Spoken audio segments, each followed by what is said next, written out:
I feel like I really like enjoy the pump up of the song. So we've got the bread and then we've got him singing. So it's not olive loaf, right? But it's like a more inferior meat. It's just a bologna this time.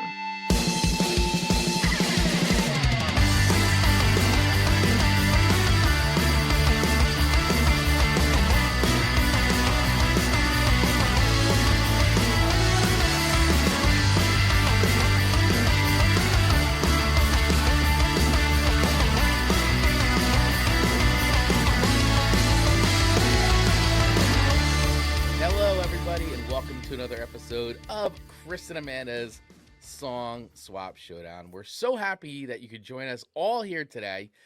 Welcome, everybody who's checking out the live stream right now on YouTube, Facebook, and Twitch. And, of course, welcome to those who might be catching the replay of this, whether in video form or audio form, wherever you get podcasts. We have a different kind of show. I mean, we're still doing the show today. Like, it's Correct. the show, right? It's the show. Correct. But if you listen to last week's show, because as you know, what we do here now is we spin a wheel of themes at the end of every show, and whatever that kind of lands on is what determines next week's show theme. So this week's show theme is a little bit different for us from other show themes. So we'll be getting into all that in a little bit. But if this is your first time checking out Song Swap Showdown, well, we're so happy that you chose to spend a little bit of your precious time with us. But how the show normally works is Amanda and I each swap 3 songs each with each other. And those songs are always based on a theme that was chosen by the Wheel of Themes that spun at the end of every show. And that's why you want to make sure you listen all the way to the end so you can see what next week's theme is. Once we pick those songs and we swap them, we then come here live for everybody to participate with, and we rate those songs on a scale of 1 to 5 records, with 1 being a dumpster fire of a song. Get it out of here. We hate it. Get out of here. Please, never again should I have to listen to such musical Nonsense. musical nonsense. All the way up to 5 records, which is So heavenly beautiful. music to our ears. It So means beautiful. it's a song we love. It's going on the eternity playlist, which means it's a song that we can listen to over and over and over again. That is right. And that's how the show works, folks. That is it. Pretty simple format. And just for fun, Amanda and I also keep score now too. So that was a little added component we started doing a few shows back, and currently how it stands is Amanda's in the lead with I think it's 5 to 4. 5 to 4, and I'm at a 4 to 5. And so that basically means that by the end of the show, we tally up our ratings for each other, and we see whose playlist will reign supreme for the week, who has bragging rights. Currently, Amanda has bragging rights over moi. Which just does not make sense. When you listen to this show, I think it probably fascinates our audience that consistently it seems to be that I end up a little ahead. It doesn't make sense. It doesn't make sense, but I think sometimes your songs just hit with people a little bit more. They're just Maybe. And I give you I give you very honest good ratings. This is true. As do I you. Yes. So Amanda. Yes. Today's theme, I don't know if we necessarily, I don't know if this would be the first show we've ever done that has a quote-unquote trigger warning. I don't know if that's... It may. I think it does have a trigger warning. Okay. I think this needs to be the beginning of the episode where we apologize that you hung in this long if you're going to be triggered and need to skedaddle. Yeah. But really, I mean, in particular, my songs are not necessarily happy this week because this week's theme, everyone, buckle up, is about dark songs. I mean, they could be about darkness, like, the lights go out, it's dark. Or is it the lights go out and it's dark because you're... Yeah. There's a lot of darkness.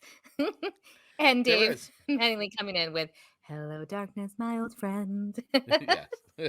Very good. Hello, darkness. So these songs that we're talking about today, so last week's theme was all about, or what we picked, what the wheel chose. With the wheel. The wheel chose are songs about dark thoughts. And that was submitted by our long-running community member and supporter, Mr. Tony Forkboy Noah. So thank you so much for submitting that one. It's no surprise that that would be his one of his picks. So if that's something you want to participate in, you want your ideas on added to the Wheel of Show themes, well, join our Facebook group, right? It's completely 100% free to join. This is our little community. We call it the Show Swap Showdown, Song Swap Showdown backstage group. And that's where some of the action happens after the show. We keep conversations going. We post all kinds of fun stuff. And that is also where you can join the chat to enter your Wheel of Show themes ideas. So don't get left out. Don't get left out. And speaking of not being left out, man, did our community bring their song suggestions this Oh past. my gosh. Yes. Let's make a post about what are your favorite dark thought songs. Da-da-da. And then boom, boom, boom, boom. It was like a video game. Bing, bing, bing, bing. It was big. It was, and it's still going. Like even as of like right before we got on, started doing the live stream today, people are still submitting ideas. So this was definitely no shortage of songs at all. And you know, we were talking about this before we went live, was that a lot of the songs that you wind up that you listen to that you love, when you actually stop to like maybe consider some of the lyrics, you're like, wait a second, I thought this song, like, now that I'm thinking about this, there's nothing happy about this song at all. This is a really dark song, you know, and you start getting into that and you're like, wow, I never really realized how dark a song this song was until I stopped and listened to the lyrics. So it's amazing like how many of your favorite songs turn out to actually be like a lot darker than you maybe originally thought, you know? Agreed. And you know, there is an element to our show that we didn't reference. We have in previous episodes is that when Chris and I are swapping songs, we're trying to swap songs that we maybe haven't heard before. And so we throw in the occasional one that we know we probably are gonna, you know, cheat a little. And I'm sure Chris has heard one of my songs today. I'm positive of it. But the goal is to kind of introduce each other to music that we haven't listened to. But I got to be honest, I introduced myself to some music this week. Did you? Well, when I saw your playlist, I was like, I wrote you. I go, this is impressive. You did. Impressive playlist. You went deep on some stuff. You definitely gave me songs that I didn't necessarily think that you were gonna give me. I mean, I expected sort of that you wouldn't have a problem finding songs for me, but I didn't expect the artist that you gave me. So yes, it was. I dug deep, and I guess I expanded my own musical knowledge this weekend. Yes, you did. I give you full props and kudos, Amanda Sharp, for going deep, digging deep. Went deep. Yeah, and you know, and quite frankly, once again, I want to give kudos to our community, our awesome community, because you guys brought it this week, man, and you all sent in some really great picks. So not only did I already have picks that I wanted to do, but going through the lists of what everybody else sent was great, because it really made it hard to kind of narrow down what my final list was going to be for this week. And I did wind up including, I think, one or two suggestions. So it did coincide with what was inside my head. So, but let's check in with some of our community right now, because I see that the chat is lighting up.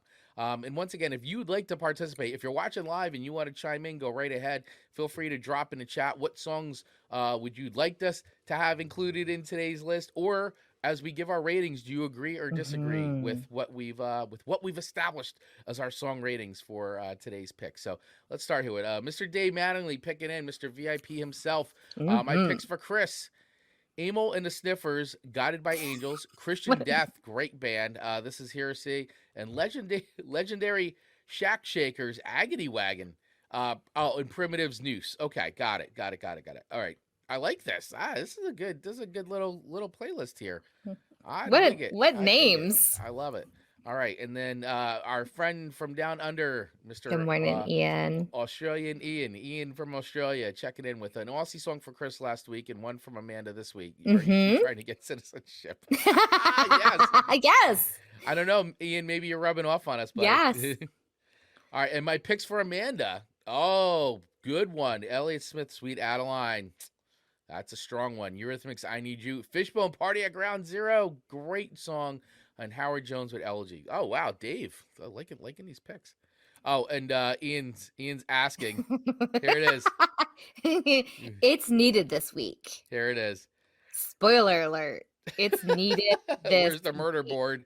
Here it is. And So for those of you listening, not watching the audio feed, yeah, we normally this is I keep saying I got to replace. I'm gonna put Amanda's head in here, but it's basically the as you're trying to solve the serial killer or whatever, the murder board we call it. So this is how we usually try to catalog songs, or just usually how Amanda's trying to figure out life, I think, on a daily basis. Yep.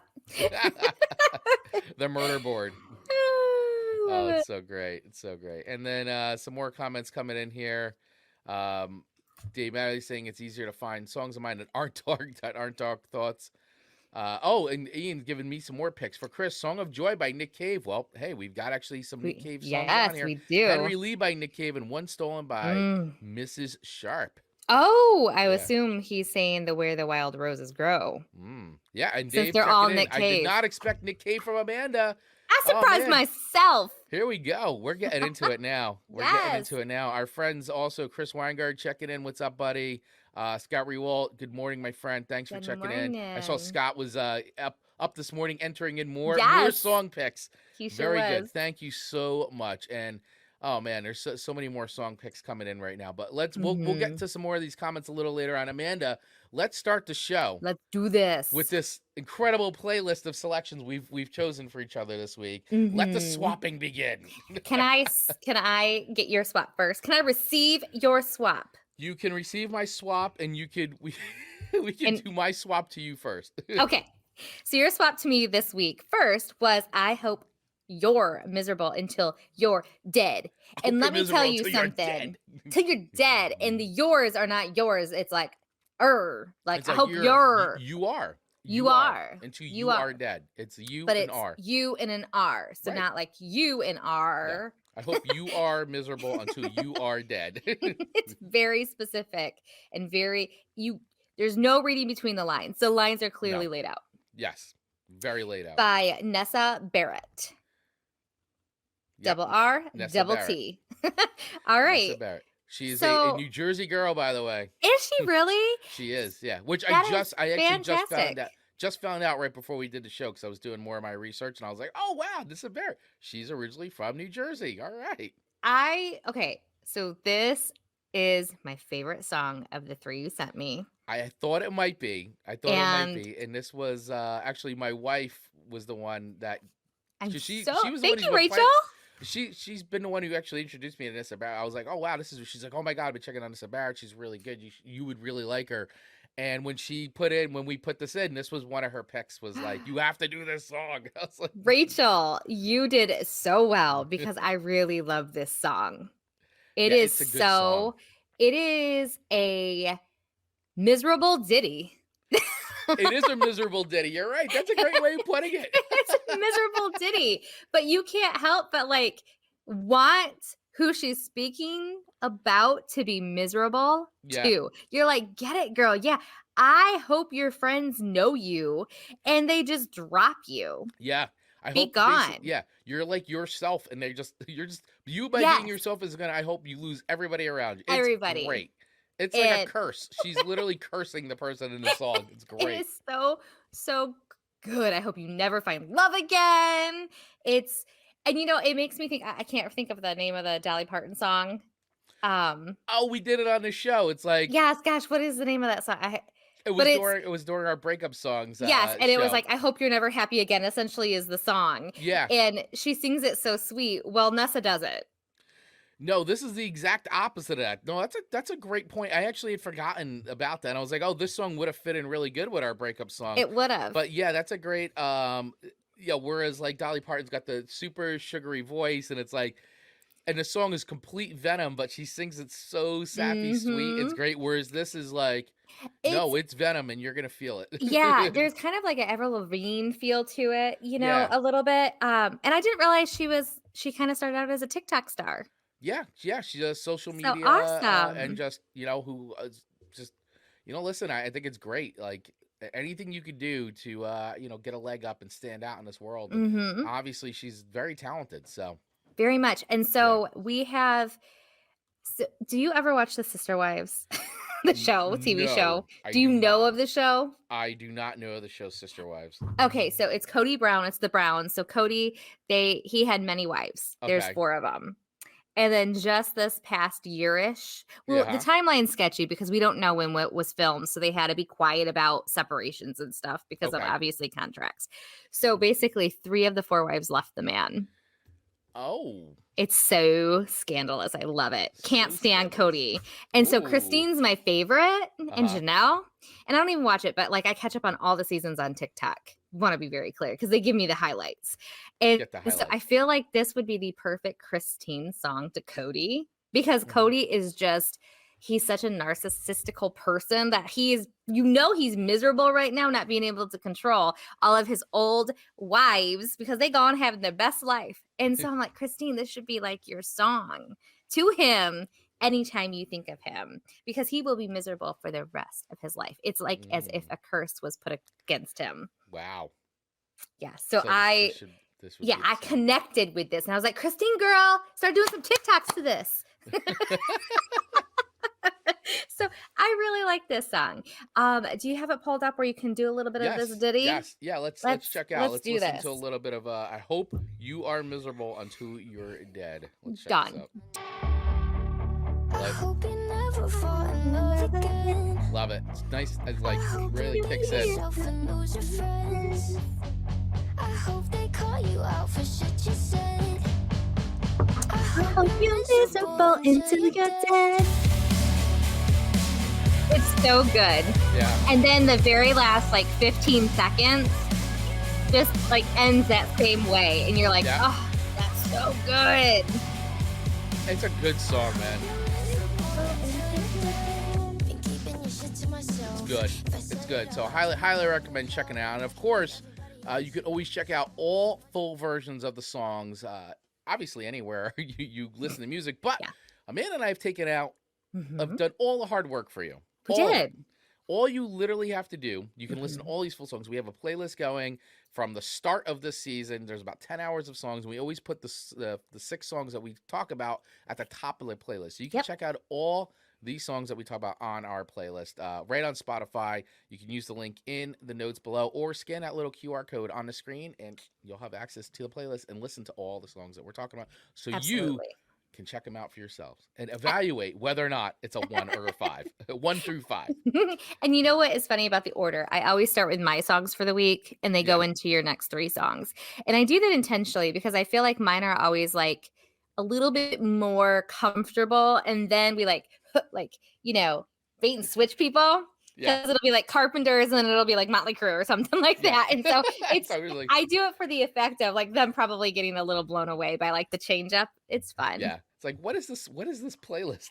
No. Over 10 hours of very eclectic, very thoroughly thought out song choices. That is correct.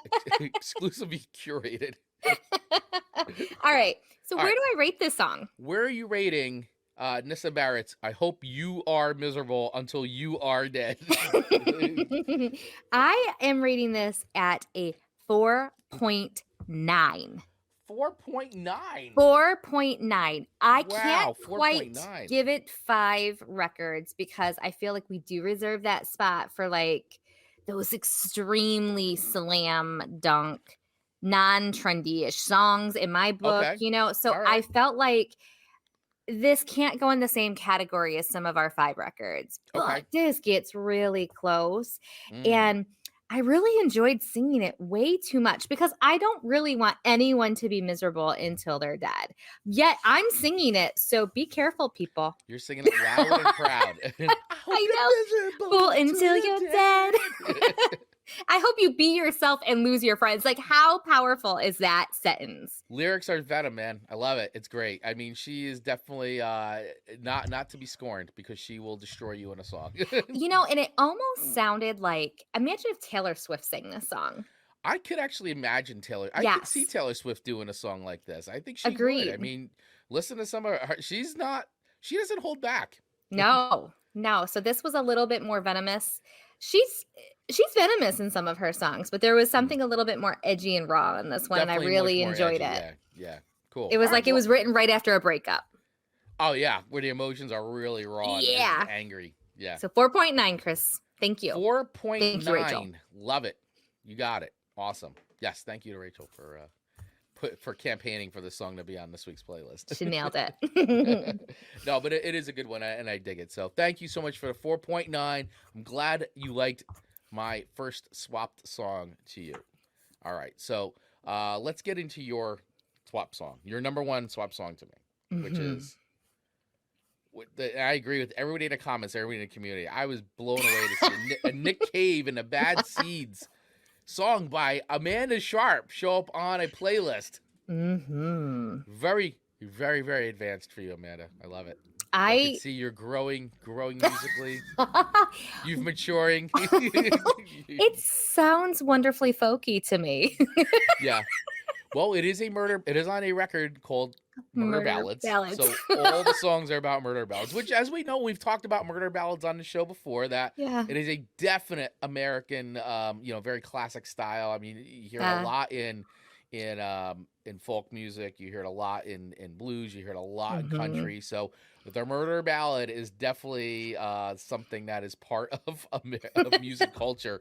And Nick Cave and the Bad Seeds doing an entire record of murder ballads is definitely phenomenal. Something to listen to. Yeah. What a treat that I stumbled across just because of this show. Yeah.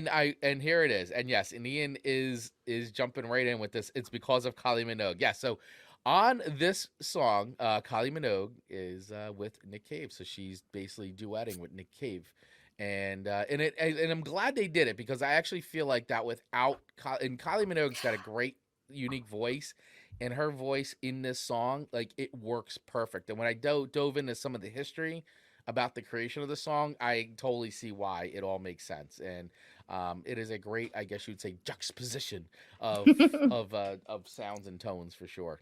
So, all right. So Nick Cave. So the name of the song is called "Where the Wild Roses Grow," off of, as I said, the record called Murder Ballads. And this actually charted in number 11 in the UK. So this was actually, from a commercial level, this was one of Nick Cave's biggest hits of all time. It actually reached number 2 in Australia. That's right.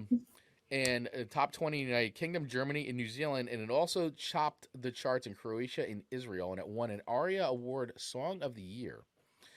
This was inspired by the traditional song, The Willow Garden, another song wherein the protagonist murders a beautiful young girl down by the river. So, as I said, Kylie Minogue sings on this with Nick Cave, and it's a tale of a man courting a woman and killing her while they're out together. Is Cave's biggest commercial success to date. Nick Cave explained to Q Magazine in 2008 about his collaboration with Kylie Minogue on this song. I wrote Where the Wild Roses Grow because I wanted to see if I could get her to fit my world. I sent a sinister demo with Blixa Bargard singing the part, and her management went into meltdown. They told her it was madness, but she heard it and said yes. And Nick Cave and Kylie appeared on live on various music shows performing the song, and also made a video together.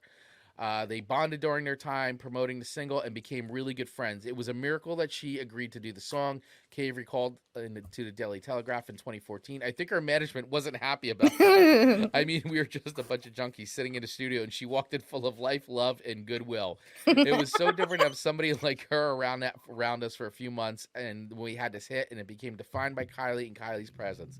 So that little slice of life is Kylie's, in a way, he added. We really liked each other. So, once again, it's amazing how you add somebody like that into a song and it becomes a hit, and it just all seems to click and work. So it was really necessary to have both vocals in there to be that storytelling. Yeah, because what tone kind of makes it cool and like haunting is that it almost sounds like Kylie Minogue is kind of talking from like the afterlife. Like, it's like her ghost, her character is kind of from the afterworld, like speaking as like Nick Cave's kind of recounting. So it's a really cool back and forth, and it makes a song even more haunting.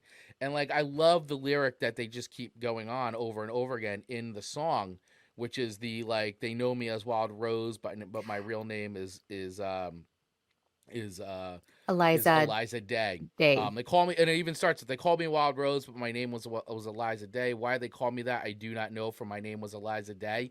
And you're like right there, it's like you feel like this is like, it's like a haunting, you know, like this is her ghost. My name was, yeah. Yeah, and then, you know, it goes on, and then you hear Nick Cave. It's just it's a very cool, like, you get sucked into the story of it, and it's a really interesting narrative for sure. So, you know, I would say if you're into murder ballads, this is a great one. But honestly, it is a cool song. I mean, I really liked it, and I actually felt like it was very you know, very Leonard Cohen-esque, and I also could have, like, I felt like you could have heard this in like it reminded me of like David Lynch, or like a Twin Peaks or something. And I'm a huge David Lynch fan, and I love, you know, a lot of his movies like Lost Highway and Twin Peaks. I mean, I love Twin Peaks, the series. So it really brought that feeling, like that, like eeriness and creepiness, and I like that little sinister vibe, but like ghost story. All those things that I kind of like. All into this one song, and I dug it. I really dug it. And I've heard Nick Cave over the years, and I'm not gonna say I dislike Nick Cave. I like Nick Cave, but I find it hard to listen to a lot of Nick Cave in a row because it's very down. It's he's got a very certain music that he produces. Yeah. And it's good, but it's like, it's good in, like, for me, it's good in spoonfuls. Like, yeah, you know what I'm saying? Like, I do. I can't listen to whole records of like Nick Cave because I think his music just has that effect on me. Like, I think it's good, but it just is a little too much of a bring down at some point. So I gotta like put the brakes on some of his stuff. Absolutely. And that's why I think having that female sound vocalist into it really helped it, even though it's a very haunting song. It really did make it be more of a duet. You could almost like see them dancing. It's like a dance. It's so really interesting. Has that weird feel to it. Like, it's dark, but it's a little romanticized. I know. But it's really, like, I mean, it's disturbing. I mean, he literally meets this woman. Yes. He sounds like a serial killer to me, because you listen to it and he meets this woman and he's like, oh, she's perfect. And he does this like whole thing, like 3 times sees her, and a 3rd time he kills her, but he puts the rose in her mouth. So it's like his calling card type of thing, like serial killer style. It's that's what it seems to me like. And it's like, you know, she obviously, like, he's a complete predator, like, you know, so she falls for him, but it's like, it's almost like the press is the one that calls her. Like, it's almost like how the Black Dahlia murder, like the woman, like, her name's not Black Dahlia, but it was called, she was forever known as the Black Dahlia murder. And, you know, and I think this kind of feels like it's the same way, where it's like she's forever known. That was the first thing that popped to my head. Wild Rose, you know, murder or whatever. But her real name is Eliza Day, you know, like. And what a name, Eliza Day. Yeah, really. Absolutely. I mean, you can almost envision what she would look like. Yeah, and I just think, and I do think it was brilliant on their part to bring in, because Kylie Minogue just has that great voice. I think she's a great singer, and too, honestly, she's a recognizable brand. You know, Kylie Minogue, and you put Kylie Minogue and Nick Cave together, it's like 2 things you never thought. Like, one of these things is not like the other. Like, it's like, and then here you go, and then it works, and that's like the genius of it. So let's check out a little bit of Nick Cave and the Bad Seeds' Wild Rose. Let's hear a little bit of this.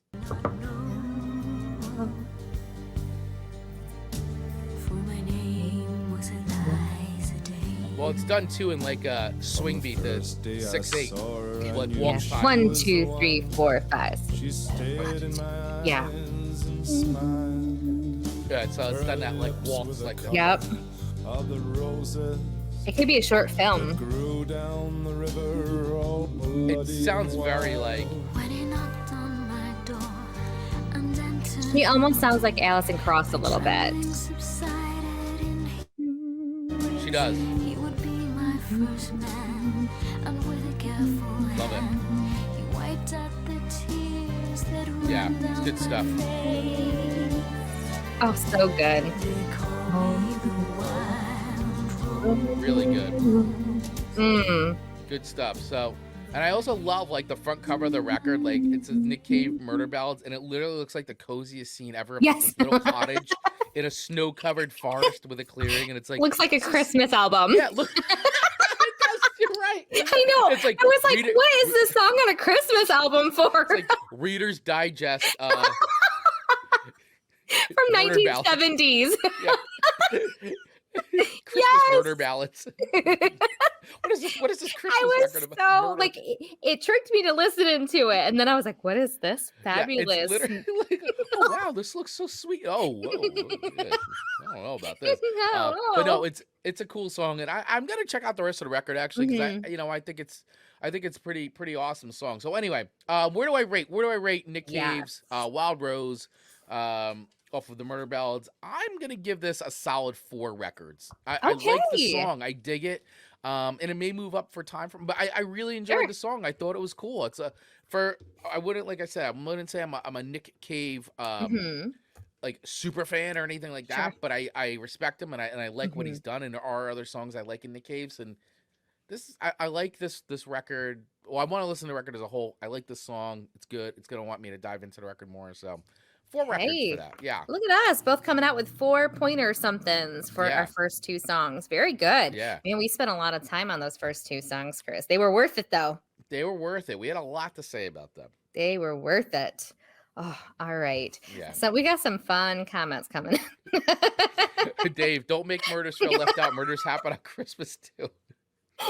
You're more likely to be murdered by your loved ones. So, I mean, seriously. Statistically speaking, it adds up. Yeah. Ian checking in with Henry Lee from that album is my favorite. Awesome. Let's see what else we got here from here. Here we go. Dave Manley saying Murder Ballads reminded me of another great dark song, Charming Hostess by Death is a Job. It's a cappella beatbox. Ooh. Oh. Klezmer? I gotta check that out. Yeah, seriously. So fun. And of course, our friend Mark Ronick checking in with hello. Good morning. All right. Let's go into your second song to me for the day is Wild Side by Mötley Crüe. Crüe. I did not have a chance to go back and look what I originally rated them when they first were introduced to me seasons ago. Yeah, I can't remember what song I gave you. I can't either. Shot at the devil or something. I can't remember. But I know it was harsh. It was not a favorite of mine, nor did I rate it well. That I remember. Probably not. But I always get so proud when I'm like, all right, I'm ready for this. And I was like, oh, this isn't even making my ears bleed. Like, I mean, look at my endurance now. I know. Like, of all the things, too, I've thrown at you over the last, 3 years now doing the show, it's like, I would hope Mötley Crüe is one of the things that doesn't make your ears bleed. No biggie, especially after your last 2 songs to me last week. Yeah. Which were, what was it? Vampire Blood? No, Raining Blood. Yeah, Raining Blood. That was pretty, and I rated that very well. I would be Raining Vampire Blood. Raining Vampire Blood. We're going into the holiday fall season. It's very timely. Spooky season coming up around the corner. So this one, I liked it. But I didn't love it. But I didn't really hate it at all. I had a hard time, and this should not come as any surprise, knowing, listening to the lyrics. So I had to look at the lyrics because it's very hard for me to hear it. So yeah, it's okay. It's okay. It's okay. It's okay. Well, and I don't know. Play a little bit of it for me, Chris. It's wow. You're really. I didn't think Mötley Crüe Wild Side would stump you this much. I thought that you'd be a little bit more into this song. Yeah, I know. What a riff! But let's be fair. It came after I Hope You're Miserable Until You're Dead. But the beginning is really fantastic. I think I just really had it just didn't land on me. Right. Okay. I couldn't sing along to it because I'm like, what are even the lyrics? What do you mean the lyrics? They're hard to understand. How can you even hear that? I don't know. What did he just even say? Breed's been crowned a new Hollywood Dream Kings, yesterday's Trash Queens. Save the blessing for the final ring. You got the lyrics in front of you, though. No, so I feel like... all right, last week we talked about Sorry. Last week we talked about sandwiches. Yeah. So I'm going to bring the sandwich back into the equation. Oh, here we go. All right. Okay. Okay. So Wild Side is a sandwich. Is a sandwich again. I appreciate the end and the beginning of the song. I think it's got great substance to it. Good and bread. then there's some like inaudible mumbling. Like when you've got the closed captions on your thing and it says like inaudible, like it's inaudible mumbling to me, but then it's Wild Side. Okay, so it's like, I mean, it is Vince. I will say Vince doesn't always have the best delivery. Not at all. So I feel like I really like enjoy the pump up of the song. So we've got the bread, and then we've got him singing. So it's not olive loaf, right? But it's like a more inferior meat. It's just a bologna this time. Wait, so even more inferior than no, olive loaf? It's not inferior to olive loaf. So like I'm gonna so upgrade it to like bologna. It's getting upgraded to bologna. Isn't olive loaf just bologna with olives? Yeah, but like minus the olives and stuff, like it's really not so bad. And you know, if you fry it, but this is not fried bologna sandwich. This is just a regular bologna, okay? With mustard and cheese, or just? Well, that's where I'm going. So then all right. Wild Side, like it's redeeming itself. So even though it's only got some bologna, we're gonna pair it with some good cheese this time. Okay. Because it's got some Wild Side to it. And we can throw some mustard on too. But then he sings again. And so there's like another piece of bologna, and then there's bread. So there's bread, bologna, goodness, bologna, and then bread again. You're making everybody hungry listening to this. I know. Well, if you like bologna. If you like bologna. You know, I used to love bologna as a kid. We used to have a fried bologna sandwich. Yes. The great thing that it hit the spot after you're out riding bikes all day. Absolutely. In the woods. And I wanted it only on soft white bread. I wanted soft white bread with that bologna. It was so delicious. It's fried, the soft white bread is the key. Is key. Yeah, like you want to be able to taste the fried bologna. Right. Yeah. So you don't want it, overpowered by a good, rye bread or something. Yeah. So Kristen, so maybe it's a steak. Oh, she meant steak up. That's it. Steak up. Oh, yeah. And then also request, where can I buy the Amanda cookbook? You'd be so it probably would be a bestseller because so many people would relate to not being able to cook well. They're like, all right, this fed my family. I think it would. So it's not like last week. It has some really good elements to it. It's really the mumbling that I didn't enjoy. The Vince Neil, like, yeah. See, I'm glad you recognize it, and listen, Vince gets made fun of a lot, especially live because he can't even finish the lyrics half the time. So it's like, I love that you compared Mötley Crüe's song to a bologna sandwich. Oh man, yeah. I mean, it's. Dad. Thank you. Because when you read the lyrics, I'm like, that's not how they're sung, though. What this is like, I think this is works though. But can you?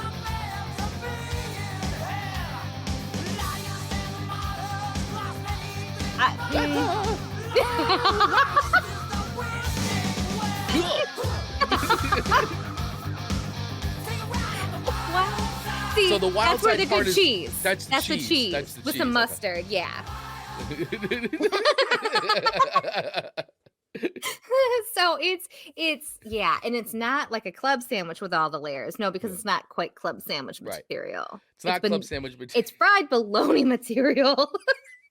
So it's, once again, is it a fried bologna sandwich or just bologna with cheese? I digress. It's just regular bologna. It's not fried. All right. Correct. I just want to be clear. Thank you for that clarification. There's a clear difference. Yes. So it's just a plain bologna. It's a bologna sandwich with cheese. With cheese and mustard. Cheese and mustard. Okay. But two pieces of bologna. And what bread are we calling the bread? I'm going to give it white because white bread. Yes, because the beginning and end are soft white bread. Soft white bread. There you are. Yeah. Welcome to the show, everybody. Where now we compare songs as if they were sandwiches. That's now the new rating system. And that's why the murder board is important. Because think of all of these little pictures and string as meats and breads and I cheeses. need to add a little sandwich to the board here. I'm sorry if this is your first time here, folks, but this is how it works. Grinders. Yeah. Definitely on white bread. definitely white bread. All right. So where do I rate where are you rating Wild white Side? bread bologna with cheese and mustard sandwich? Where do you rate the sandwich? Because at the end of the day, this is a sandwich I would eat. Okay. So I'm going to give it a 3.0.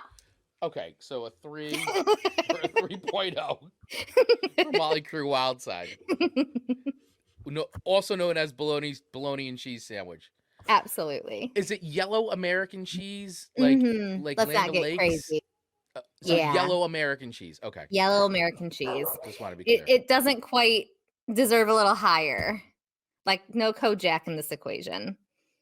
No Kojak. Okay. No pepper jack. Nope. Just plain.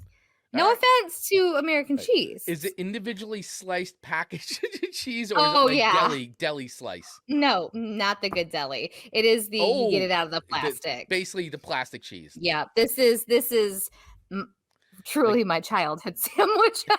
The individually wrapped. All right, I'll share a story. Here comes the story time. Story time. Buckle up, everyone. So when I was making said bologna sandwich as a kid, you know the bologna that has the red ring around the end? Oh, yes. So when I got it out, and listen, I was not gross as a kid, but I just ate things because I ate them. And so I didn't even put it on bread at that time. So I took the little red ring off, and I was eating the bologna like rolled up. And the little like red part fell on the ground, and my Chihuahua ate it. And I was like, what do I do? My Chihuahua just ate. And it was Tessa. Her name was Tessa, and I didn't even like her. She was a mean little girl. The little red wrapping around the bologna. And I was like, oh my God, do I tell my mom? Because I never lied to my mom. What do I do? What do I do? You know what that little Tessa did? She puked it up. And so she told on me. And my mom's like, oh, why is this in her puke? Well, I might have dropped it. So every time I think of bologna, I think of when I fed my dog the little red ring of bologna. Yep, that's your memory burned into your brain forever. Yeah. So Mötley Crüe introduced that to me today. It reminded me. I would never give a bologna sandwich a 3.0. Chris, I don't mean to disappoint you. Sorry, Chris. He's judging me now. He's like, I don't know. Not Amanda. Yeah. Ian, my cheese sandwich as a child was 2 slices of plastic cheese used as the bread with honey inside. Interesting. Honey with cheese? Oh, interesting. Yeah. Okay. Honey with cheese is good. Since we're talking sandwiches. Since we're talking Sammy's. Since we're talking sandwiches. Who puts chips on their sandwich? This girl does. Oh, Thank you. Marcus thought I was insane. He's like, what are you doing? What are you doing? That crunch. It's like a little crunch. I don't want lettuce, but I want that crunch. Yeah. Yes. Regurgitating meat sounds like a cannibal corpse. You're not wrong about that. We're bringing out all the feels with them all out. Yeah. With this wild. That's so right. Yeah, 3.0 Wild Side by Mötley Crüe. Not bad. Okay. All right. 3.0 Mötley Crüe Wild Side. Got it. Bologna and cheese sandwich. All right, moving on. So your next song to me is a classic, well-known song. It's actually the origination of this term. This term was not a term until it was in this song. I did not know that. Which is Stan by Eminem with Dido. That is it. Yep. I love Dido so much. She is, talk about dark songs. Dido has a lot of dark songs. And when I was really into her first CD, I played it and my friends were like, Amanda, are you going through something? Because I just loved all of her songs. So the combination of these two was just like, it's a chef kiss. Yes, it is a chef's kiss. I agree. And when you sent me this too, I was also like, whoa, look at you, Eminem. Eminem. Like, right on. And listen, there's no short of dark songs when it comes to Eminem, for sure. This is true. Eminem, I definitely put him up on a pedestal. I think he's a genius. And I think that this like really shows like him and like how he works and how his mind works with like music, and having the sample of the Dido song "Thank You" mixed in with this dark song about a stan is great. Yeah, and that term, the stan, was actually, this was the first time it was ever used to identify that sort of an obsessive fan, and it was actually added to the Oxford Dictionary in 2017. So the song came out in 2000, and it became so popular and became such a term for that Uber fan that they added it to the Oxford Dictionary in 2017. And it's defined as an overzealous or obsessive fan of a particular celebrity. It can be used as a noun. He's a total stan for Beyonce. Or as a verb. When I was a teenager, I stan Justin Bieber. It seems like you're not finishing the word. Right. It's so it's stan. Like it should be bigger than a 4-letter word. We don't have any stan fans yet, but we'd like some. At least none that you know of. Ooh. If anybody's going to get a stan fan, it's going to be you, by the way. I feel like it's 100% going to be you. I smile. I'm like, okay. As you creepily smile. I'm like, I wouldn't hate it. You wouldn't hate having a stan, huh? I mean, you've made it at some point, right? Yeah. That's right. Krista, I have this on my playlist. Yay! Yes. Yeah, this is a great song, man. I mean, it's awesome. I mean, I really love this song. So listen, I'll go into a little bit of history about this just in case people who, I mean, I feel like a lot of people know the song because it was such a huge hit, but just in case you don't know, Stan, the song, tells the story of a fan obsessed with Eminem. When his letters are not answered, he gets more and more agitated until he finally snaps, putting his pregnant girlfriend in his trunk and driving off a bridge. The song's with Eminem finally writing him back, but it's too late. As Eminem is finishing his letter, he realizes Stan was the man in the news story who drove off the bridge. The song's hook is a sample of Thank You, a track from British singer-songwriter Dido that first appeared in a 1998 Gwyneth Paltrow movie Sliding Doors, and then on her 1999 debut record No Angel. Dido's song is the song about a guy who turned her topsy-turvy in love, helping her escape her long depression. Stan uses the entire first verse, including the very British opening line, "My tea's gone cold, I'm wondering why I got out of bed alone." So good. Eminem talks about the character Stan in a Rolling Stone magazine's top 500 songs. He's crazy for real, and he thinks I'm crazy, but I try to help him at the end of the song. It kind of shows the real side of me. So, Stan was the third single from Eminem's second major label record, the Marshall Mathers LP, following the real Slim Shady in The Way I Am. And he did indeed have some very fervent fans, the kind he was rapping about in the real Slim Shady, who dressed like me, walk like me, and act like me. After Stan, he had a lot more, and the album sold over 10 million copies in America. So the song was #1 in the UK, and unbelievably here in the United States, it actually only cracked, as much as it's become a much loved and popular song, it only broke to number 51, charted number 51 in the United States. I believe that just because he had such other major hits that this one like kind of is when you give me a list of 3, I always have a favorite and then I rate the others how it lines up with that one. So I get it when you're an Eminem fan. Yeah, I mean it's so many, especially during that time, man. No String of Records, so many great hits, so many great songs. And Stan is a good one. It's like any of his lyrics, it's like he tells it like it is, and he goes into these very weird narratives on things, and it's pretty cool. So I really like the song. This has always been one of my favorite Eminem tracks for sure. And it's long too, actually. So I mean, that's another thing is like, and this is when like Eminem, he just doesn't care. He just writes songs. But this song like clocks in with everything the way it is like over 6 minutes long. And it just goes. I mean, his technique and what he does, it just is all, I don't know, there's so much to say, but this song in particular, I love the way he really weaves a narrative and puts in sound effects and things like that, and does the different voices of like Stan and then Eminem, like writing back and forth. The letter writing thing is kind of a very cool like device that they do. It kind of reminds me a little bit of like, this is a super nerdy, but Bram Stoker's Dracula, which is all told in like letters and diary entries, and so I kind of felt like, listening to Stan is kind of like that parallel, like, from a narrative structure standpoint. It does. It makes me think of, like prison pen pals. it makes you wonder, Yes. like, you know, when women start writing these men in prison, like this is kind of like that feel. And I'm like, how does that happen? Yeah. But it does. But it does. And it happens more often than you, especially when you watch those documentaries. You're like, oh my gosh. Like, I know. It's unbelievable. But, you know, killers have stands. It's crazy. Let's digest that. That's terrible. Yeah. So it's, but I did find it funny. Like, I realized that, like, it's just going back to the point that, like, the word stand wasn't really a word until the song. And I go, you know what? I never really thought about it like that. But yeah, it really became part of the English language after this song. Like, that wasn't even a thing until then. So it's kind of funny that it actually made the dictionary of 2017. Like it's an official English word. And it seems so unfinished. Yeah. So where do I rate Stan? Yes. I think it's a great song. I mean, and I agree with Chris that this is on my playlist. Like, I have this on playlists. It's a great song. So it's a 5-record song. I mean, it really is. Oh, I mean, my. Eminem is great. Especially stuff off these first few records. It's great. And Stan is a great song.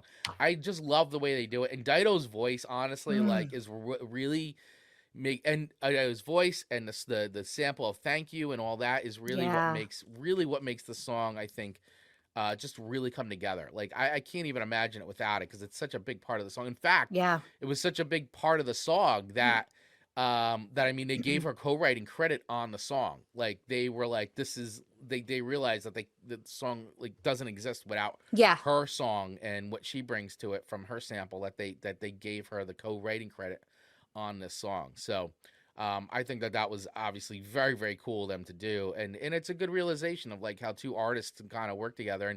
And the thing is, they didn't even know.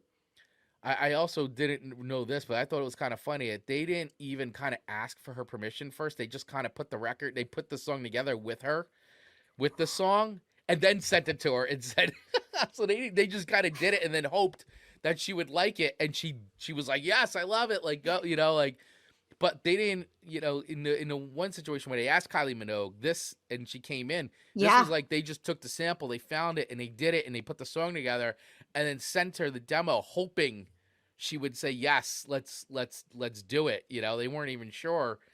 And of course, you know, obviously she did. And then, you know, it was even cool that they went ahead and then gave her, like, basically publishing, like, co-writing credit on big money. Big money. Big money. Say no to big money, you crazy. That's right. So 5 records for Stan. I think it's a great song. It really is. It's a great song. As dark as it is, I really enjoy listening to this song.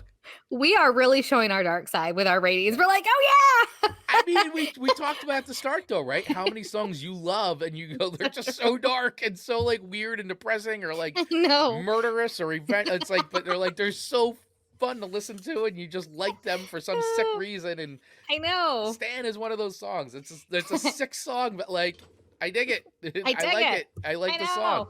I tried to find some country when I was like, there's plenty of country killing songs, but none that were dark enough for me this week. Like, I'm like, I need darker. I gotta go darker. I need death. Lots of death. I really need death and destruction. All right.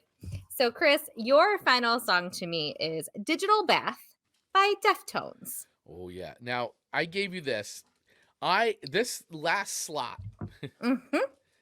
was so many songs interchanged. Sure. Even Wild Side. Like, I told you, this was like this list was, like, really hard to but I was like, I got to get you a list. And and I knew, like, I was like, almost every Deftones song is dark and it always deals with weird stuff. And I've given you Deftones stuff before, and you've always said it's like, I always feel like this is like a soundtrack to a serial killer. And this song is literally that. Well, I mean, it's literally the soundtrack to a serial killing.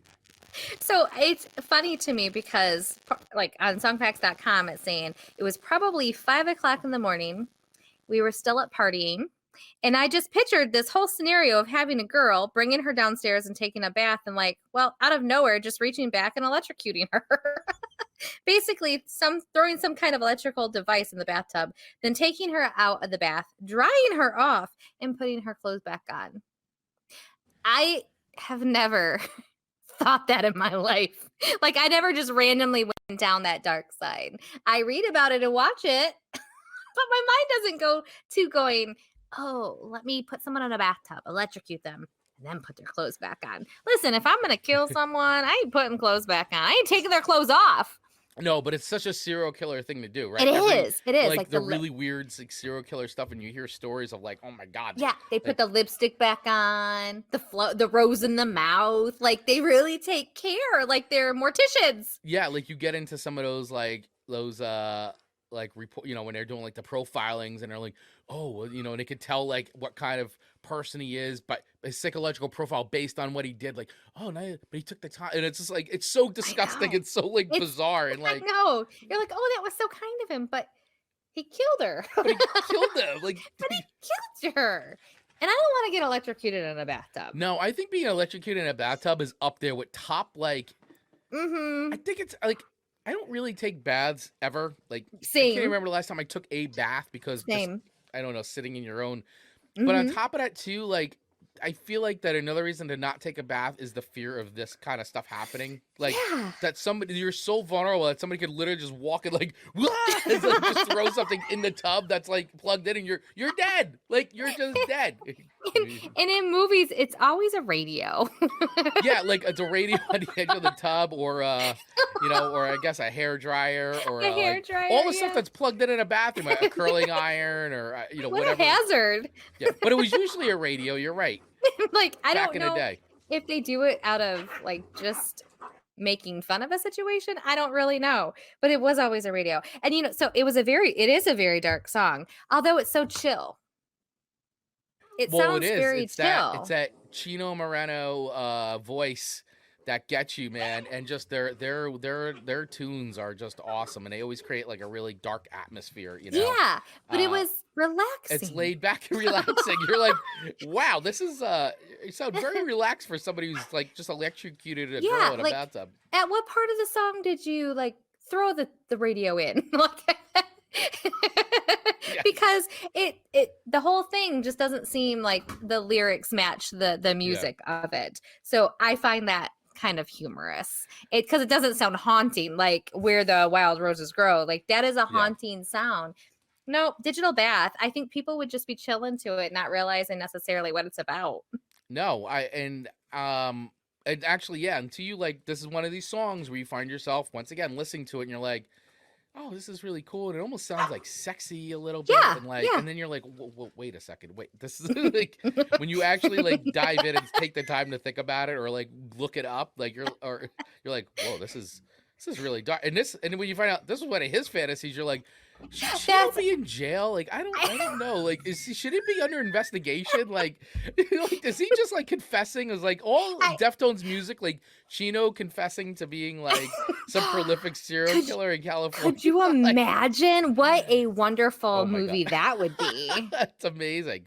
That is amazing because I guess my mind doesn't, like my mind goes dim, but my mind doesn't necessarily go dark like that. No. Like if I'm going to murder somebody, like I'm not doing it like that. It'll be very much a crime of passion. That wouldn't be your choice. Yeah. Yeah. No. Yeah. Like it'll be for hustle and quickness. Right. You gotta make it quick. That's it. See, I just snapped my hair. Speed and efficiency. Like I almost choked myself with my own hair by my own fingers. So I really like this song. This song. But let me ask you, I'm gonna digress and ask about the band name. So I've obviously aware of this band. Yeah, like how would you like where they're sitting around a table, like let's come up with a band name. This is before ChatGPT for suggestions.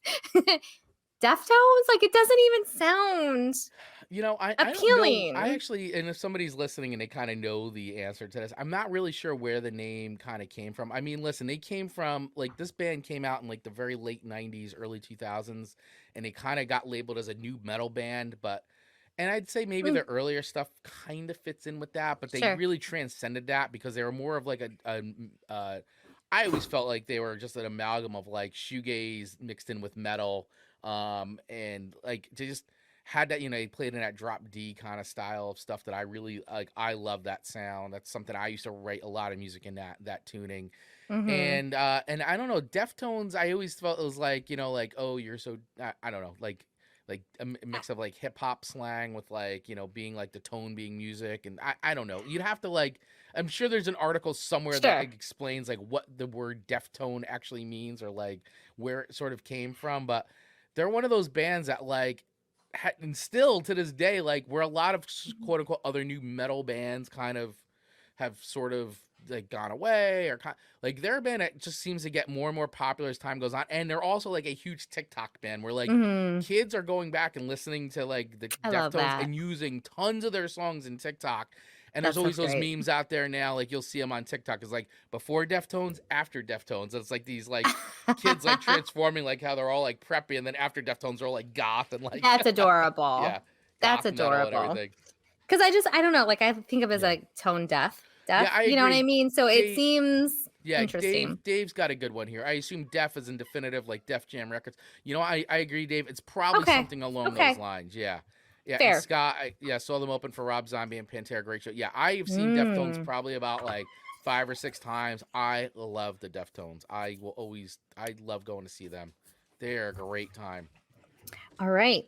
I like it. I like it. Sign of the times and cool verbal expression, Deftone. They did everything they could to stay away from the new metal tap. Yeah, I agree. They did everything they could. They didn't want to be labeled or put in that bucket. And they have now, to me, in my opinion, they've transcended. And talk about stands. Boy, Deftones has some really some good stands. I want some. Stands. Right. So let's listen to a little bit of this, because I don't know if anybody's ever heard this song. So just to give you guys a little taste of the Deftones here. Like I want to. Just like To say. This record too, White Pony. Like if you're gonna start with any Deftones record, start with White Pony.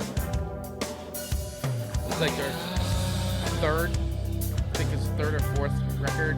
Say third record. So good. It's like he's like laying in a bed. Yes. Just like with a microphone by his face and just effortlessly like singing his thoughts out loud. Love it. Yeah, it's real. I mean, it's easy to listen to. Barry White of metal, smooth like velvet. Ooh, I don't disagree. I could clean the house to this. Yeah. Not the tub. Not the tub.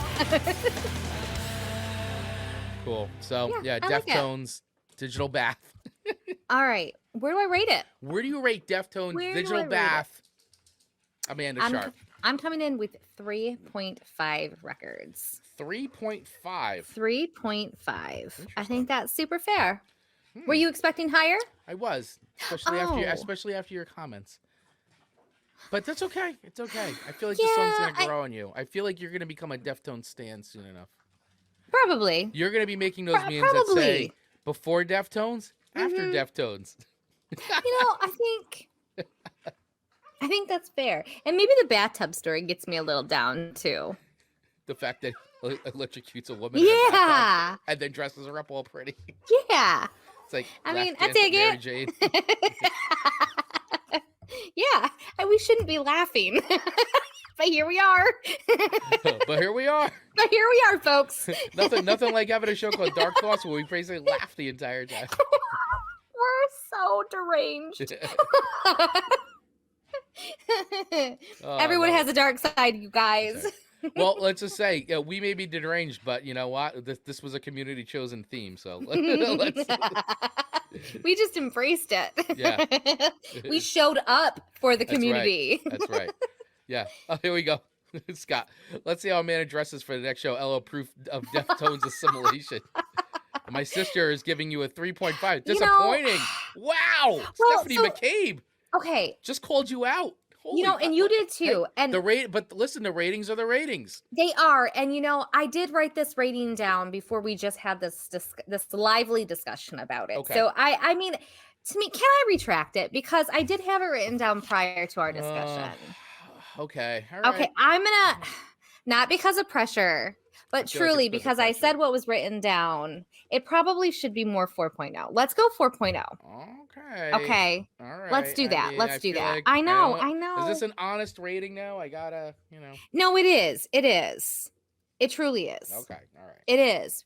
Because you see, I enjoyed it. Maybe a little too much. All right. I had fun listening to it.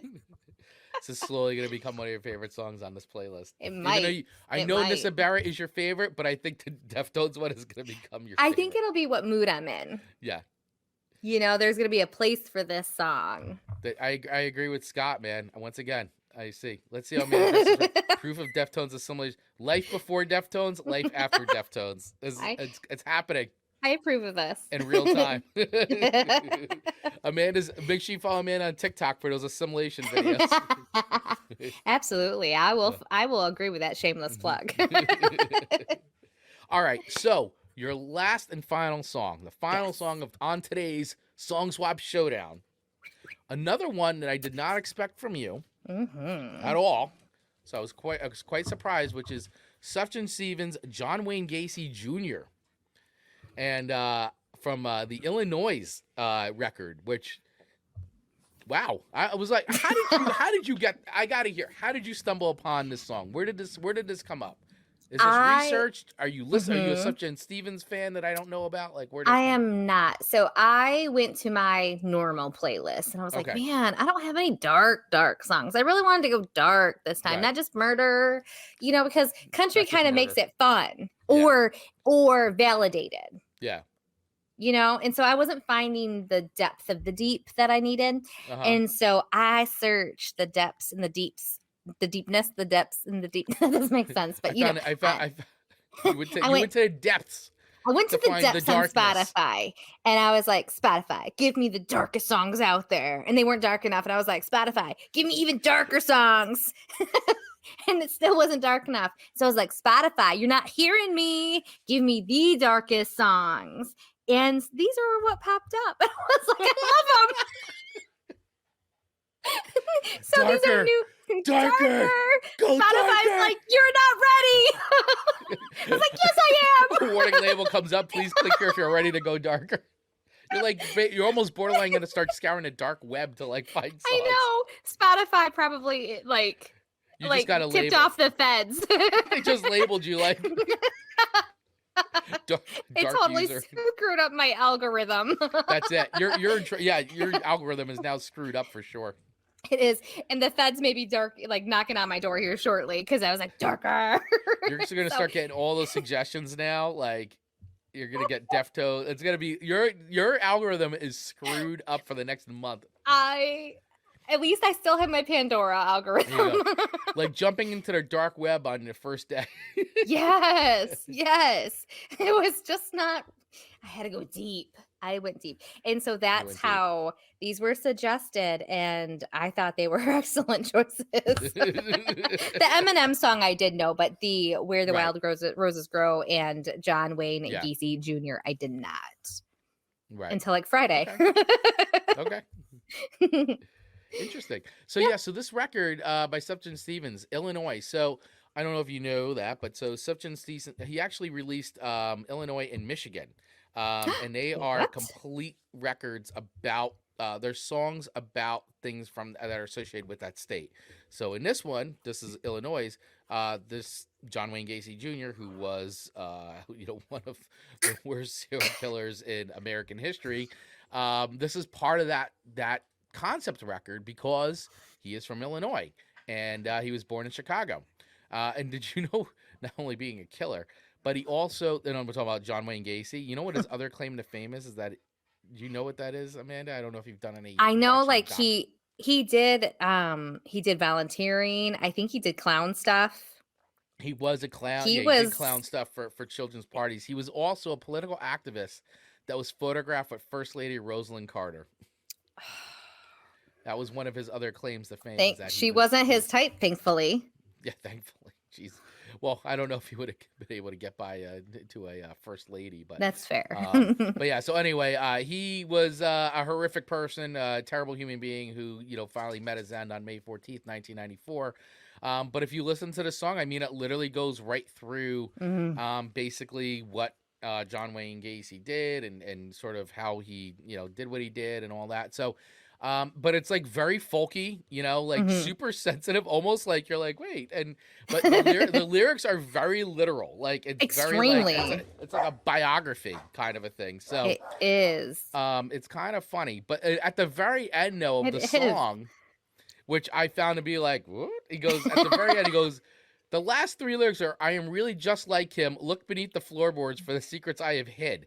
And I'm like, I know it's metaphorical, but the rest of the song was so literal, though. Yeah, should we be calling the feds on Sufjan Stevens now? Like, should we be calling the cops on him? Like, did he just confess to something in a song? Like, so we talking got about Deftones. Yeah, Deftones. Like, talking about people confess. I'm like, wait a second, like they've got us so fooled. Yeah, I wasn't expecting that at the end of the song. So I'm like, all right, it's like I get it. He's telling a biography. It's a state. It's all about things from the state. And it ends with that. And I'm like, wait a second.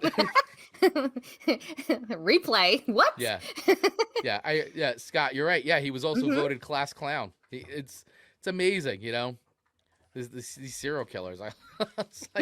Which Ian coming in with a comment as well. Has anyone seen Amanda's husband lately?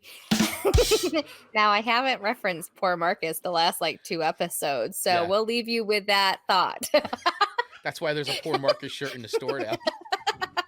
Maybe that meeting takes on a little bit more than we all know. He was poor Marcus. Sorry, you're on your type 5 right now. Sorry. They're doing a welfare check at the house right now. Welfare check. It's like, Chris, I gotta cut the show short. There's some police at my front door.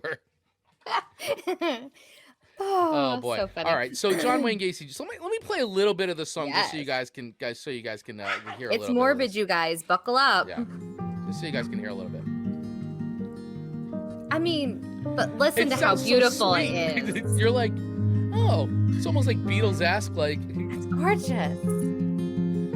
Like, is it gonna be a man singing, a woman singing? You just don't know yet. Garfunkel or yes. This is so folky. So good. His father was a drinker, but it's like literally and his mother cried in bed. Like literal. And I know the words now. It's not good. The words now. Holding John Wayne's t-shirts. I get when the swing set in his head. Very, very like weird the song. Neighbors, they adored him for his humor and his conversation. It's like weird. It's like almost listening to like a musical podcast. Yes.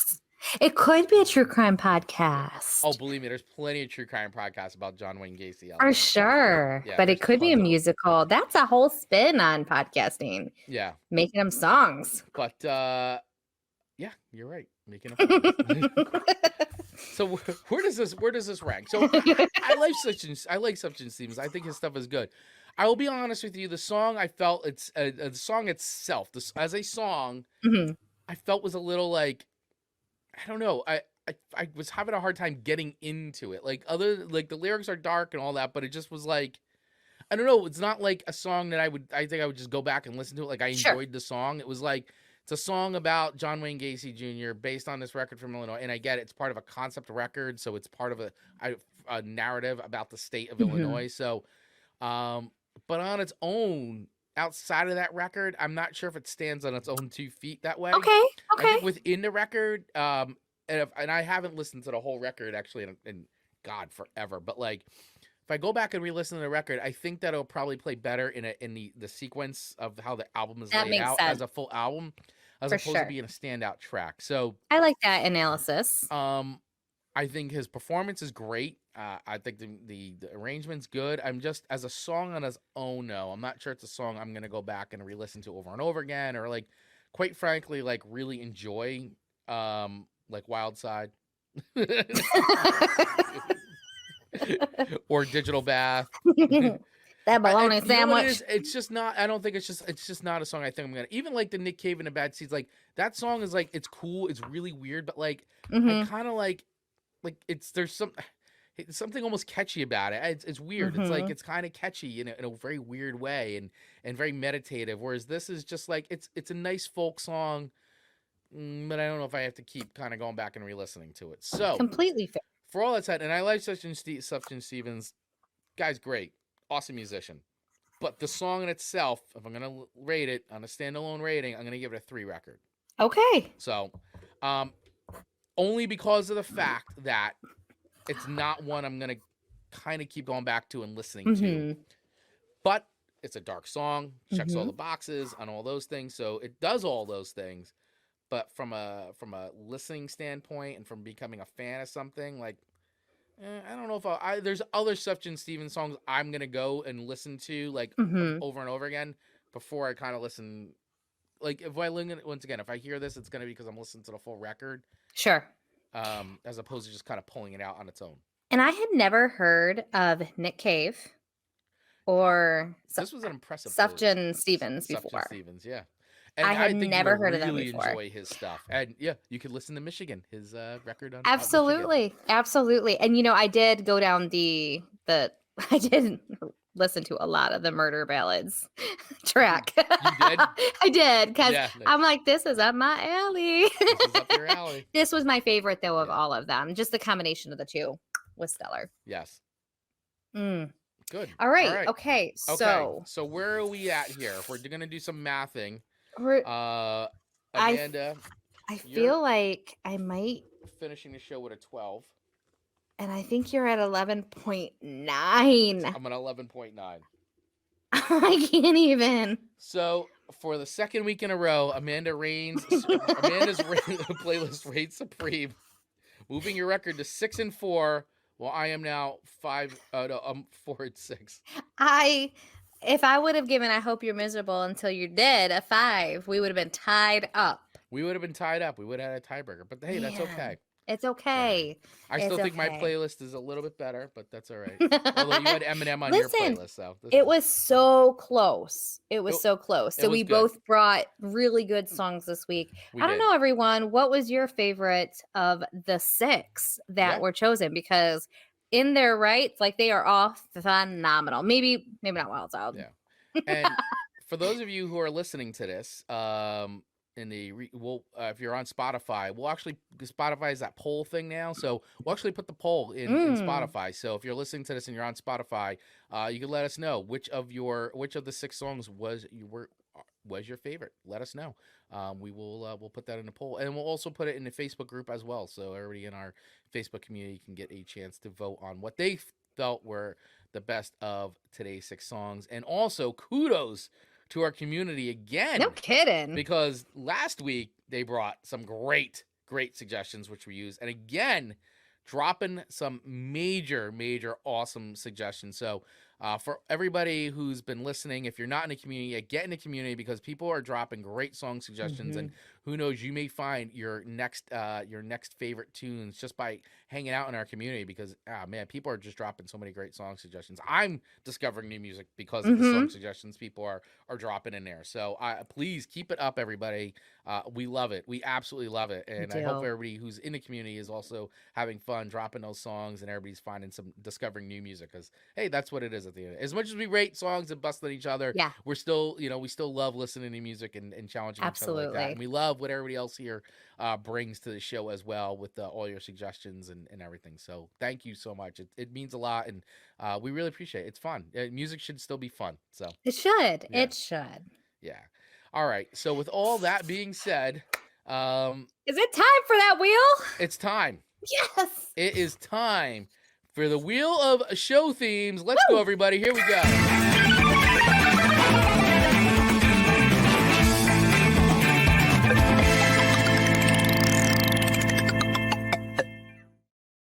All right, everybody. It is time to spin the wheel. Spin the wheel. And let's see what next week's show theme is going to be. Now I know we've got I'm on some the edge of my added. We've seat. gotten some added ones for over the last, I'd say, the last couple weeks. We've been adding some more from people in our community, adding in. So thank you all once again for doing that. And if you'd like to do that, all you have to do is join our Facebook group. Link in the bio or link in our notes, and then QR code on the screen. All right, so let's spin the wheel. What is next week's theme going to be? Oh my gosh. Let's do it. Here we go. We are spinning the wheel. The dogs love the wheel. The dogs love the wheel. They're a champion for the wheel. Oh boy, They are. here we are. Here we are. What do we got? What do we got? Songs that remind you of the Jersey Shore Oh. by Tina Johnson. Now, Amanda's never been to the Jersey Shore, so this will be funny. To see what you think. Or I guess we could say Jersey Shore or the beach, right? I mean, or do you want to keep it just geographically specific? Like, Amanda, I'm up for the challenge. Now, Amanda, just to clarify, you have never been to the Jersey Shore. That is correct. Okay. Now, do you have a preconceived notion as to what the Jersey Shore is in your head? No, because no one's ever asked me that, and I've never really thought about it. So I don't think so. I mean, I know what shores look like. Right. Okay. I love the beach. So this is funny because this is a very geographic centric. Okay, let's clarify a few episode. things. And here come the comments. Let's clarify. The wheel of songs keeps on turning. So when we're talking the Jersey Shore, are we just talking specifically the shoreline or logistically like the area along the shoreline, like businesses, restaurants? Like, what is the Jersey Shore? So the Jersey Shore is it's literally the beach, the boardwalk, the food, the people, the games, the restaurants, the towns. I mean, it's a lot of things. Even the trip going down, driving down the parkway, like there's a lot of rituals involved with the Jersey Shore here. So it's an experience. And I know my New Jersey people who are listening will get it. And even, we get a lot of people coming from New York and Staten Island. And, we get people coming from Philly and all that. So there's a shore culture for sure. Okay. This is helping. Which, and if you've watched the show, The Jersey Shore, I would say it's not anything like that. Although it's bizarre. So I for all my New Jersey people, everybody knows, but you've never been. So I would love to take you to the actual Jersey Shore. We will do that. We're going to have the biggest party when I come to New Jersey, and we are just going to have a several day party of doing all the things that I need to do while I'm in Jersey. Yeah. Yeah. And I want to have a lot of good pizza. Lots of good pizza. There's no shortage of good pizza here. I love pizza. I want it all. You could literally throw a rock and you'll get good pizza. Yes. Yeah, Chris, the Seaside. Yeah, that's what Seaside's become known as over the time. But it's had its up and downs. The shore towns in New Jersey have all had their ups and downs. It's all historic and very legendary. Up right now? Some are up. Most are up. I would say most are up. Okay. Most are up. What does one wear when they go to the Jersey Shore? It depends what age you are. Do you go to the shore to swim or do you go to hang out too? Both. I mean, you may not swim while you're going. Right. You may go to the beach and just hang and go in the water. Around here, the water for me, I don't really even go in until the August and like September is the best time. And the best time to actually go to the shore is September because everybody's gone. And, sure. You could just go and actually relax and enjoy yourself. But I go. Wildwood is better. So here it goes. Wildwood is better. I agree. That is one of my favorites is Wildwood. Which is at the end. It's very much at the tip, almost by Cape May. It's like at the tip of New Jersey. Like it's almost as southern as you can get other than Cape May. So, I'm gonna rally our community. You just wear like bathing suits. I mean, it's all beach clothing, beachy. Okay. And depending on your age, there's different age appropriate jerseys.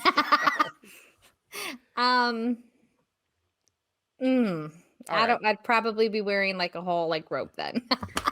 So did you ever watch the Jersey Shore show? No, but Marcus did, so I might lean in on him for his expertise. There he is, Scott Jim Tin Laundriello GTL.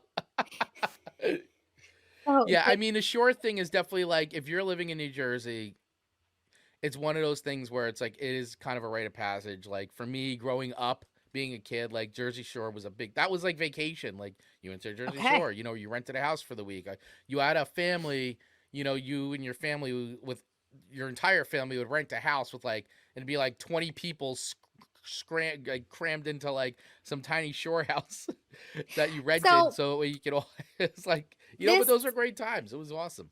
This sounds like the equivalent of how we go up north and everybody has cabins. Yeah, and I would everybody say probably piles the into these cabins and swims in the lakes and stuff. So, yeah, okay. very, very much the equivalent of that. Just just different geography, obviously. Gotcha. But all right. But yeah, it's just sort of the same feeling, and obviously, there's probably a culture around that experience as much as there is. A little different, but the Jersey Shore type thing. So, all right, everybody, I'm gonna plead with you.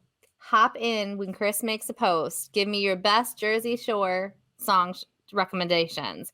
Go in there hard. Help me out because I'm going to probably start picking from those and making sure I listen to those too because I just you saw how hard I struggled to find deep, dark songs on Spotify. I'm like, Spotify, give me songs about Jersey Shore. It's going to be all Bruce Springsteen songs. That's what it's going to be. It's going to be like, Bruce's first few records are all about the Jersey Shore. Yeah, I need real life Jersey Shore songs to pick from. So help a girl out. Yeah. Is that for reals? It's one point there kind of was a problem. There was a problem with there. Okay. There's a lot of Jersey Shore stories. There was a problem with medical waste coming up onto the beach at one point. Oh, you don't really get that up north here. No, I was gonna say it's not really a thing. Oh, that sounds so awful. Yeah, but we do have, beautiful, Sandy Hook is great. I love Sandy Hook. Mom, what's this? There's some. Jersey Shore is a very long storied history in the United States. I look forward to hearing many stories next Monday from not just you, Chris, but our community who is there and has been there and can probably share plenty of stories with us. Yeah, there's a lot. I mean, a lot of romance songs written around the Jersey Shore and being, Under the Boardwalk. Is that a Jersey Shore song? Sure That's a wonderful one. Yeah. Yeah. So no, right now it's Dead Whales. Yeah, we get a lot of beach whales. That's so all right. As long as they're dead, Amanda can't handle. We get a lot of we've been getting a lot of beached whales lately. If they were alive, I would not be able to sleep. Yeah, I would feel awful. I would be out there with a bucket. Yeah, we get a lot of get a lot of wildlife. Oh, that's so sad, but nature. Yeah. So all right. So next week's theme, Jersey Shore. Thanks for the clarification. Yeah, which will be funny to see because it's always funny to see what other people's interpretations of the Jersey Shore. Sure, everyone has a feeling. Even though it's very geographically located, so fun. Okay, I'm looking forward. I'm up for the challenge. Okay, good. Great recommendation, Tina. Thank you. This will be a fun one. And by the way, I think if the numbers are correct, I think this is number 100. Think that will be our today 100th or show. that will be. I think that is our 100th show. Friends and family, listen to that. Triple digits for Jersey Shore songs and the painful Bruce Springsteen. I really like a lot of his songs, I know you like but not all of them. Yeah. So I think next week is our 100th episode. Party! How fitting that it's in a party theme without even being party themed. I believe next week, so it'll be 100 episodes of Song Swap Showdown. Originally started off as Chris and Amanda Show, now Song Swap Showdown. So, I imagine 100 episodes. We've done 100 episodes together. That's 100 at minimum, 100 hours of your life you have dealt with me, and we'll never get back again. That's it. How do you feel about that, Chris? No comment. That's fantastic. Yeah. Oh, okay. All right, everybody. Well, we've gone on long enough. The show's gone on extra long. Okay, so next week our theme will be songs about the Jersey Shore, and it should be, according to the math, our 100th episode of Song Swap Showdown. So join us for the party. I guess we're gonna have a party next week. Bring your coffee. Bring your coffee. Bring your coffee. So, all right, everybody. Well, thank you all so much for hanging out with us today. What a fun show. Thank you to our awesome community for contributing, as always. for hanging out with us here live, commenting, doing all the things. We appreciate you guys. You really make the show so much more fun for us than it already is. I mean, we have fun as it is, but you guys chiming in and dropping all the comments and everything, playing along, really makes it so much more fun. So thanks for your time today. Thank you, everybody who's watching live, didn't participate, which is totally fine. Or if you're listening or watching the replay of this, thank you all so much. Please make sure you hit that subscribe button over on YouTube and the little bell to get notified when we drop a new episode or go live on a channel. And also, wherever you're listening to the show, hit that follow button because it really does make a big deal in not only our lives as creators and helping the show get discovered, but all your favorite creators that you're following, whether podcasts or YouTube or wherever that they're creating, whatever platform you're listening on, please hit that follow button. It makes a big difference in the lives of all creators everywhere. So please do that. It would be a big help. And of course, also, if you like what we're doing here and you feel like you want to contribute, feel free to join our Buy Me a Coffee membership, or feel free to donate to our Buy Me a Coffee if you think we're doing a great job here.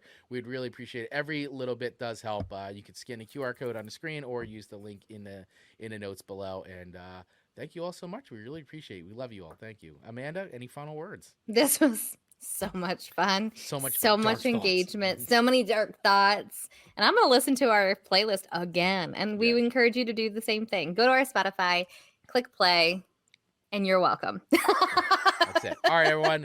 See you next week for our 100th episode of Song Swap Showdown, where we'll be doing songs about the Jersey Shore. All right. Cheers, everyone.